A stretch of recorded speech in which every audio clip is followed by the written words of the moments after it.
Iran ಅಮೆರಿಕದ ಜೊತೆಗಿನ ಕದನ ವಿರಾಮಕ್ಕೆ ಒಪ್ಪಿಕೊಂಡಾಗ ತನ್ನ 10ನೇ ಕಂಡೀಷನ್ನಲ್ಲಿ ಲೆಬನಾನ್ನ ಮೇಲೆ ಇಸ್ರೇಲ್ ದಾಳಿ ಮಾಡಕೂಡದು.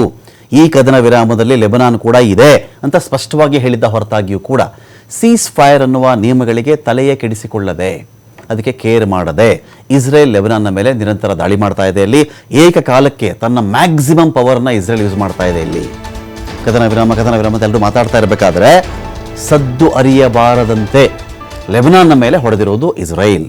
ಏಕಕಾಲಕ್ಕೆ 100ಕ್ಕಿಂತ ಹೆಚ್ಚಿನ ಸ್ಥಳಗಳ ಮೇಲೆ ಇಸ್ರೇಲ್ ದಾಳಿ ಮಾಡಿದೆ. ಲಿಟಾನಿ ರಿವರ್ನ ಮೇಲೆ ಇದೇ ಇಸ್ರೇಲ್ಗೆ ಕಣ್ಣಿದೆ.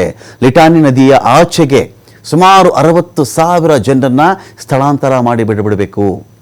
ಆ ನಂತರ 30 ಕಿಲೋಮೀಟರ್ ವಲಯವನ್ನು ತನ್ನ ದೇಶಕ್ಕೆ ಅಂಟಿಸಿಕೊಂಡು ಬಿಡಬೇಕು. ಇಸ್ರೇಲ್ ಒತ್ತುವರಿ ಮಾಡಿಕೊಳ್ಳಬೇಕು. ಅದಕ್ಕೇನು ಬಫರ್ ಝೋನು ಅದು ಇದು ಕತೆ ಹೇಳ್ತಾರೆ, ಇರಲಿ, ಉತ್ತರ ವಿಷಯ ಅಷ್ಟೇನೆ, ಎಲ್ಲ ವಶಪಡಿಸ್ಕೊಳ್ಬೇಕಾದನ್ನ ಅಂತ. ಸೊ ಆ ಪ್ರಯತ್ನದಲ್ಲಿ ಇಸ್ರೇಲ್ ನಿರಂತರವಾಗಿದೆ. ವಸತಿ ಪ್ರದೇಶಗಳಂತೂ ಯಾವ ಉಳಿದಿರೋ ಲಕ್ಷಣ ಕಾಣಿಸ್ತಾ ಇಲ್ಲ ಲೆಬನಾನ್ನಲ್ಲಿ. 10 ನಿಮಿಷ 100ಕ್ಕಿಂತ ಹೆಚ್ಚಿನ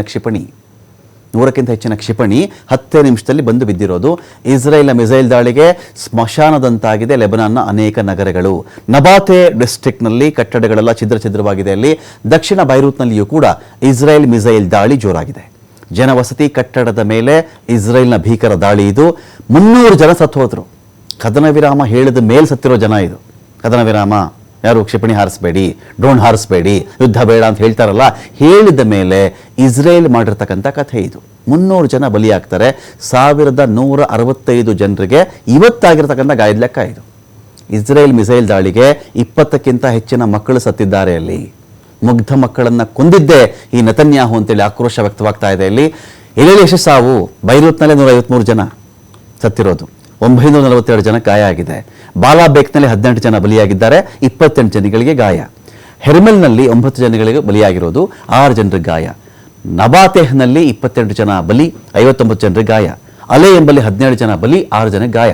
ಸಿಡೋನ್ 12 ಜನ ಸಾವು, 56 ಜನರಿಗೆ ಗಾಯ. ಲೆಬನಾನ್ನಲ್ಲಿ ಸಾವಿನ ಸಂಖ್ಯೆ ಇನ್ನೂ ಏರುವಂಥ ಭೀತಿ ಇದೆ.